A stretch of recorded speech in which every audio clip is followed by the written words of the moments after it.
Hey everyone, welcome back to the channel. My name's Mike and this is Build and Tinker, and we're back with our 1989 Batmobile from Fanhome, the 1/8 scale model. We're looking at issues 9 to 14 today.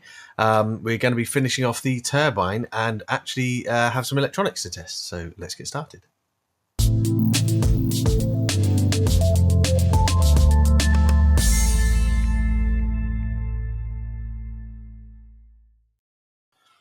So here are the parts for issue 9. There aren't that many. We've got the main shaft that's going to run through the motor. We've got these 5 turbine compressors or fans. They're all the same, these ones, and then we've got these two here, which is slightly different.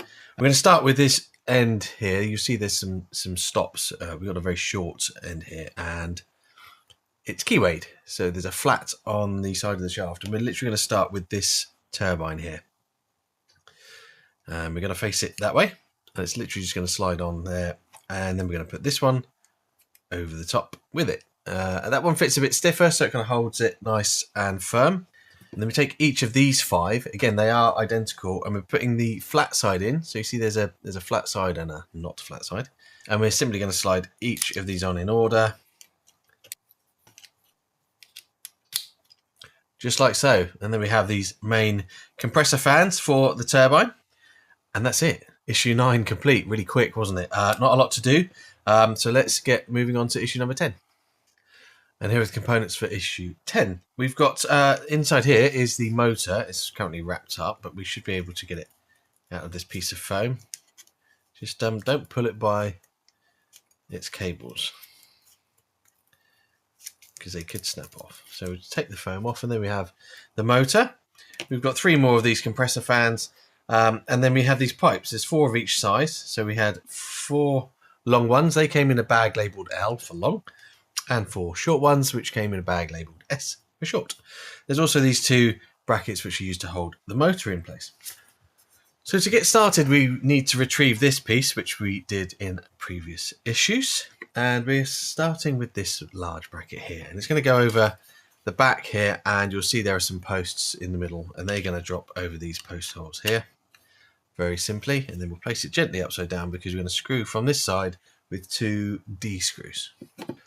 And those D screws go just in here.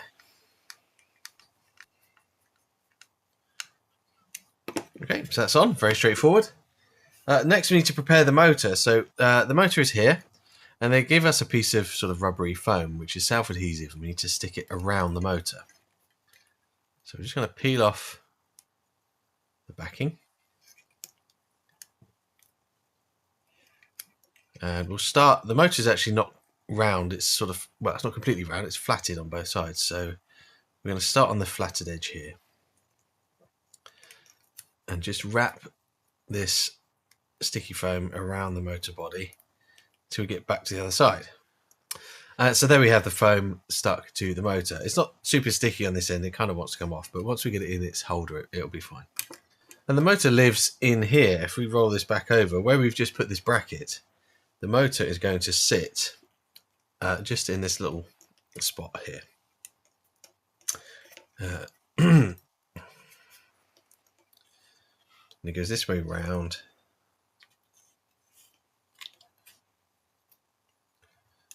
So that the flat sides of the motor are either side. And you'll see there's a little bracket that sort of spans across there. So keeping the wires gently out of the way. This smaller top bracket then just sits over the top of that. And we need to screw that in on either side, also with D screws.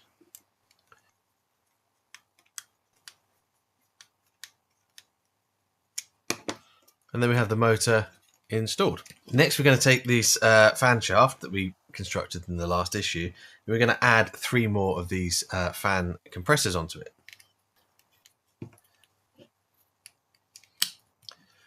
Okay, that's all of those now in place. And then we're going to retrieve another piece that we built a few issues ago, which is this large piece here. And you'll see we fitted some pipes onto it, but there's still more holes around the edge for additional pipes. So you'll notice the spacing. You've got some here which are quite close, and then you have others which obviously are further apart and require the longer pipes. So we'll start with the short ones. They just push in, just gently.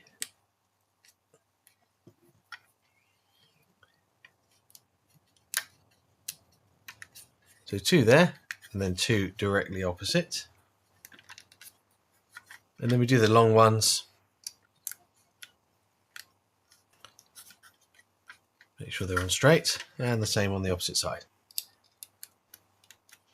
And there we have it. All of the pipes now fitted.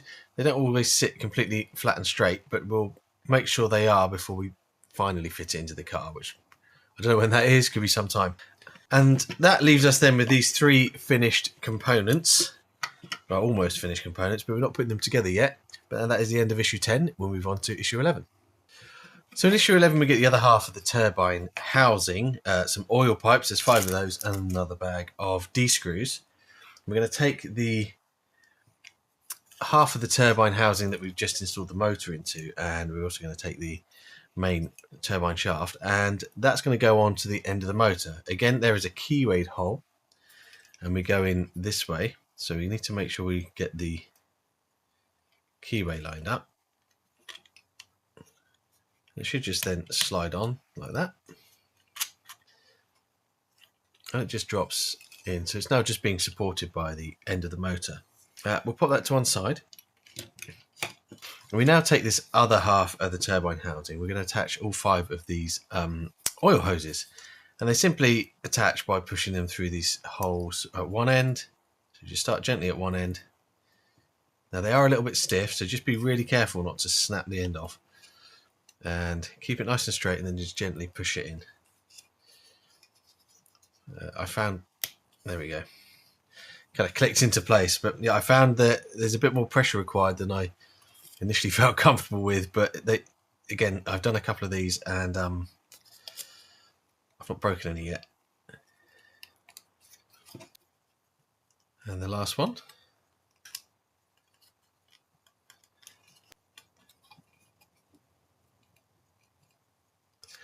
Okay, and that's all of those hoses installed on that half of the turbine housing.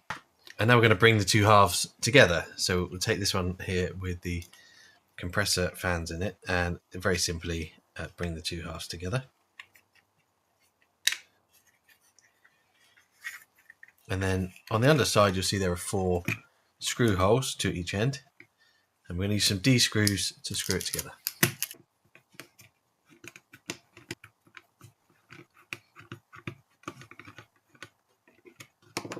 And with those 4 screws in, that's the assembly stage complete and the end of issue 11. So we'll move on to number 12. So in issue 12, we get a couple of little side exhausts, this end part for the turbine housing, and another packet of D screws. We're going to start by putting this piece in the center of here. You can see there are 4 screw posts and 4 holes for it to line up, and this just sits over the top. It needs to go that way around, and then 4 D screws.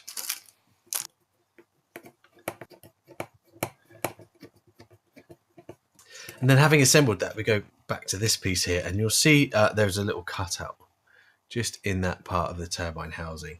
And that's to line up with a little notch just there. It's quite important that we get those lined up, otherwise this isn't going to fit properly. So we're going to get the main shaft through the center hole there, and then hopefully if we've lined it all up properly, it should just push neatly into place and be square all the way around, and it is.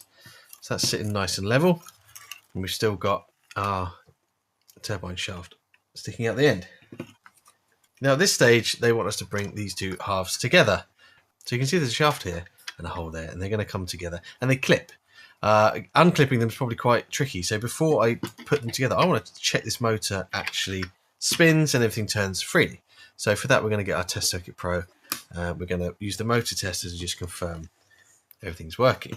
So we'll plug our Test Circuit Pro in.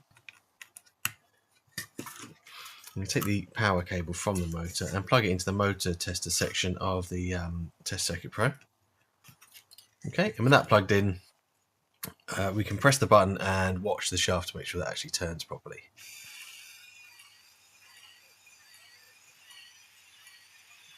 And as you can see, that's turning quite freely without any issue, so that's good. Now I'm happy to bring them together. Again, alignment is quite important. We've got a hole just there, a little circular hole, and then we've got a little circular pin on this half. So we need to make sure they are the correct way around. And it looks like what we do is we simply line up these tabs here into these slots here. And when we're ready and happy it's lined up, we give it a firm push.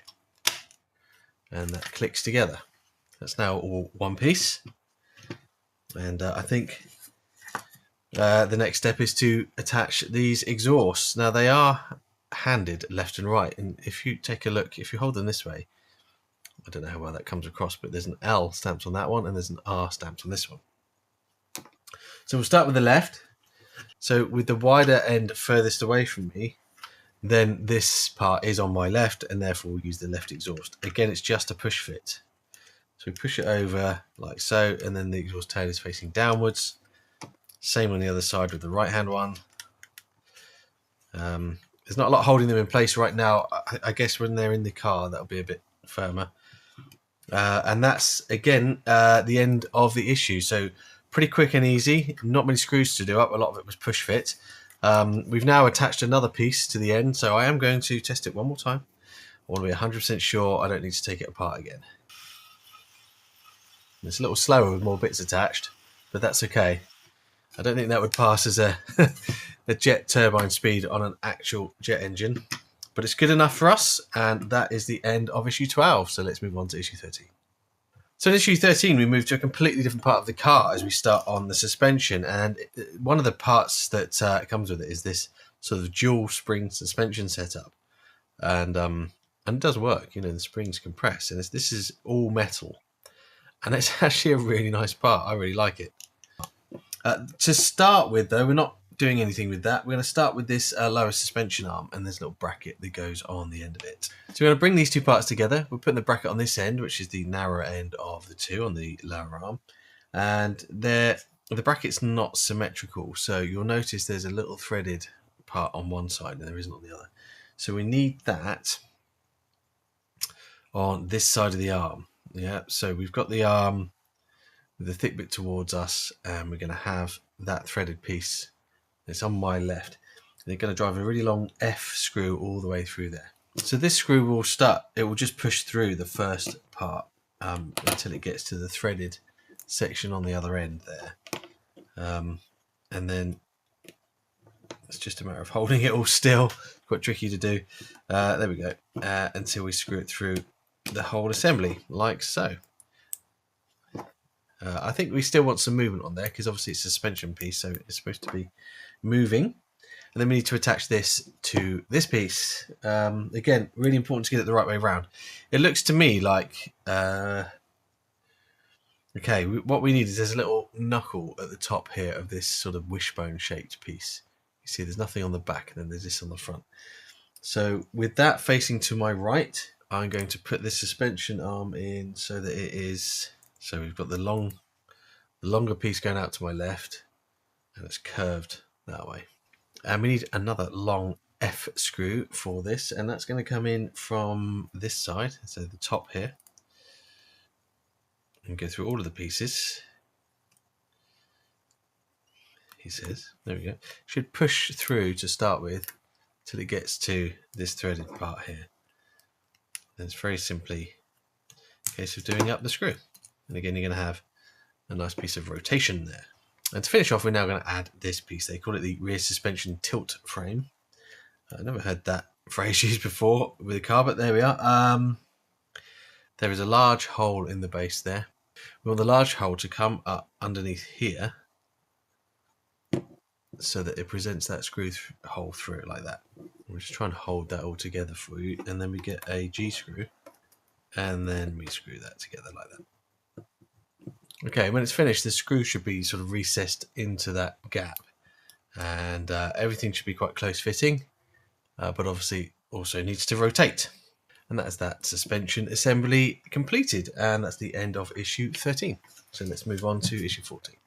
So in issue 14, we're going to start to assemble our first brake, and we actually start by taking the suspension element we've just constructed, and we're going to put the brake caliper onto it. Now, let's move these bits to one side. You'll see we've just here got the rotor and the rear plate for that. But if I bring you in a little bit closer, we're going to start with this caliper. And the caliper sits onto these little posts here. You can see from the caliper's mounting sort of bracket that it's going to go over like that. Okay, and that enables us to put a screw in from behind. A little bit difficult to see with the springs in the way, but we're screwing into this hole here. Now the book says to use an F screw, but we don't get F screws with this packet, and as we know, the F screw, and there's one left over from the last issue, is incredibly long. It's actually an A screw that you're supposed to use. We'll just thread that down there and screw it into place. And that's our caliper nicely attached. And now we take the back plate, which is this one here, and it has a shaped hole in the center. It has this post sticking out that wants to go in facing backwards, so the whole assembly just drops over like that, and you'll see there's cutouts for the caliper, and it's just a push fit. There we go. And now we assemble the disc. So we've got the two halves of the disc, one of which has a sort of the grooves already sort of embossed in it. That's the rear side. We're not really going to see that. And then we've got the other half of the disc, and we have this metal stick-on sort of fake rotor with the holes in it. So first thing we need to do is actually stick that onto here. Self-adhesive is already attached. We've just got to take the backing paper off, like so, and then just get it nicely centered. And that will stick into place very easily. I like these metal discs. They look quite smart because they catch the light. So now we're going to bring these two together. So line up the holes like so. And then holding it together with just our fingers, we take the center part of the hub, and that's going to go over there. And now we've got two screw holes on the other side, and we need to screw it all together. So I'm going to see if I can place it down on the desk. There we go. And we use a couple of these eye screws. They're very, very small. And we just gently screw that in. Again, it's only plastic, so don't over tighten it. These tiny little screws, you could very easily strip the thread off the plastic on the other side. And just make sure it's nice and flush. And there we have our brake disc, or rotor as some people call them. And that is it. We don't assemble these any further. I can show you how it's likely to look. With it on the hub, that's how it's going to look. But we've got nothing to attach it with just yet. That is everything for issue 14. And in fact, that's everything for this video. It was pretty quick and easy, this one. A lot of clipped together parts. And nice to have that finished turbine that actually spins. So that's really cool. I love the way the suspension looks, and I really like this piece here with the disc rotor and everything. Looks quite smart. So that's it for this episode. I hope you enjoyed it, and I hope it was useful. Please comment below on how you're getting on with your model, and don't forget to click that like and subscribe button if you haven't already. It costs you absolutely nothing, and it really helps promote the channel. In the meantime, enjoy your build, take care, have a great day, and I'll see you next time.